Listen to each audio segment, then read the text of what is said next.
നമസ്കാരം. കഴിഞ്ഞ ദിവസം തമിഴ്നാട് ഫിലിം സ്റ്റേറ്റ് അവാർഡ് പ്രഖ്യാപിക്കപ്പെട്ടിരുന്നു. ആ അവാർഡിൽ നിരവധി മലയാളി താരങ്ങൾക്കും മുൻഗണന ലഭിച്ചിരുന്നു എന്നത് വളരെ സന്തോഷകരമായിട്ടുള്ള ഒരു കാര്യമായിരുന്നു. നമ്മുടെ മലയാളി താരമായ നയൻതാര, കീർത്തി സുരേഷ്, അപർണ ബാലമുരളി, ലിജോ മോൾ എന്നിവർക്കായിരുന്നു അവാർഡ് ലഭിച്ചിരിക്കുന്നത്.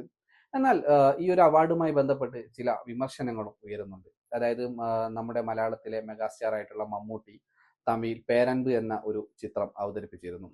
ആ ചിത്രത്തിന് ആ ഒരു കാലഘട്ടത്തിൽ മികച്ച അഭിപ്രായമായിരുന്നു ലഭിച്ചിരുന്നത്.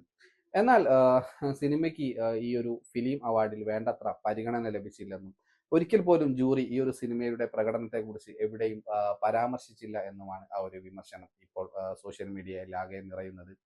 നിരവധി നല്ല ചിത്രങ്ങൾക്കാണ് അവാർഡ് പ്രഖ്യാപിച്ചിട്ടുള്ളത്. അതായത് ഈ ഒരു സിനിമയിൽ ജയ് ഭീം, കർണൻ ഉൾപ്പെടെയുള്ള ഒട്ടനവധി നല്ല സിനിമകൾക്ക് അവർ അവാർഡ് നൽകുകയും അതിലെ അഭിനേതാക്കളെ പരിഗണിക്കുകയും ചെയ്തിരുന്നു. നമുക്ക് ഈ ഒരു സ്റ്റേറ്റ് അവാർഡുമായിട്ട് ബന്ധപ്പെട്ട ചില കാര്യങ്ങളൊന്ന് പരിശോധിക്കാം. തമിഴ്നാട് സർക്കാരിന്റെ സംസ്ഥാന ചലച്ചിത്ര പുരസ്കാരങ്ങൾ പ്രഖ്യാപിച്ചു. സൂര്യ, സായ് പല്ലവി, ധനുഷ്, വിക്രം, വിജയ് സേതുപതി, നയൻതാര എന്നിവർ പുരസ്കാര പട്ടികയിൽ മുന്നിലെത്തി. വ്യാഴാഴ്ചയാണ് തമിഴ്നാട് സർക്കാർ സിനിമ, ടെലിവിഷൻ മേഖലയിലെ മികവിനുള്ള ഈ പുരസ്കാരങ്ങൾ പുറത്തുവിട്ടത്.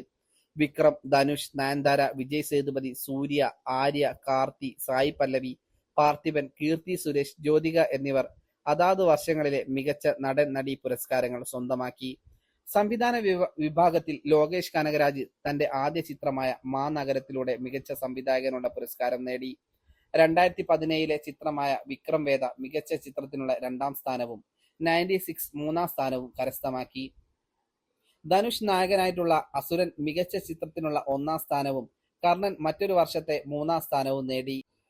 സാമൂഹിക പ്രസക്തിയുള്ള ചിത്രങ്ങൾ തിരഞ്ഞെടുത്തതിൽ സൂര്യയുടെ ജയ് ഭീമും അതുപോലെ തന്നെ സായ് പല്ലവിയുടെ ഗാർഗി എന്ന ചിത്രത്തിനും പുരസ്കാരം ലഭിച്ചു.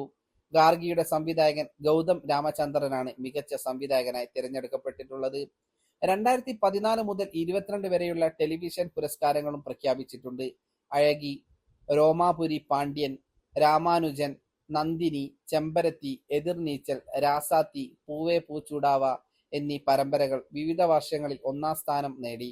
രാധിക ശരത് കുമാർ, വാണി ഭോജൻ, നീലിമ റാണി, സംഘവി രേവതി, രേഷ്മ, ശബാന ഷാജഹാൻ, ഗബ്രിയേല സെല്ലസ്, ചൈത്ര എന്നിവർ മികച്ച നടിമാരായി തിരഞ്ഞെടുക്കപ്പെടുകയും ചെയ്തിട്ടുണ്ട്.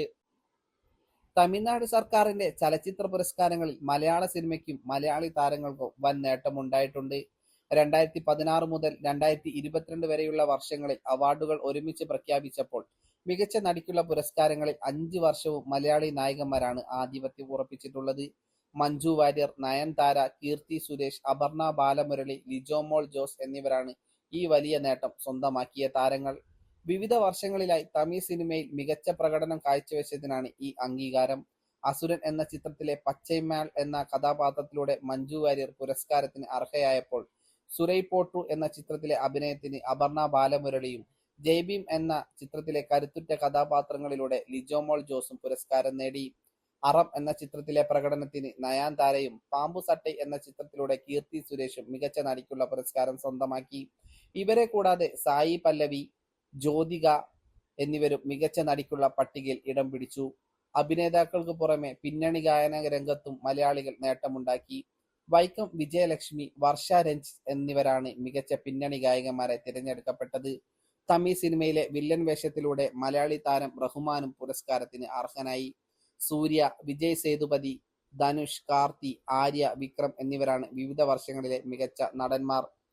ഫെബ്രുവരി 13 ചെന്നൈയിലെ കലൈനഗർ അരങ്ങിൽ നടക്കുന്ന ചടങ്ങിൽ തമിഴ്നാട് ഉപമുഖ്യമന്ത്രി ഉദയനിധി സ്റ്റാലിൻ അവാർഡുകൾ വിതരണം ചെയ്യും. മികച്ച നടനും നടിക്കും 1 പവൻ സ്വർണ്ണ മെഡലും മെമന്റോയും സർട്ടിഫിക്കറ്റുമാണ് സമ്മാനമായി ലഭിക്കുക.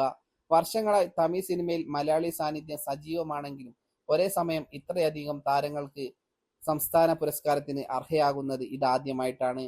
മലയാള സിനിമയെ സംബന്ധിച്ചിടത്തോളം അഭിമാനകരമായ നേട്ടത്തിൽ ഒന്നു തന്നെയാണിത്.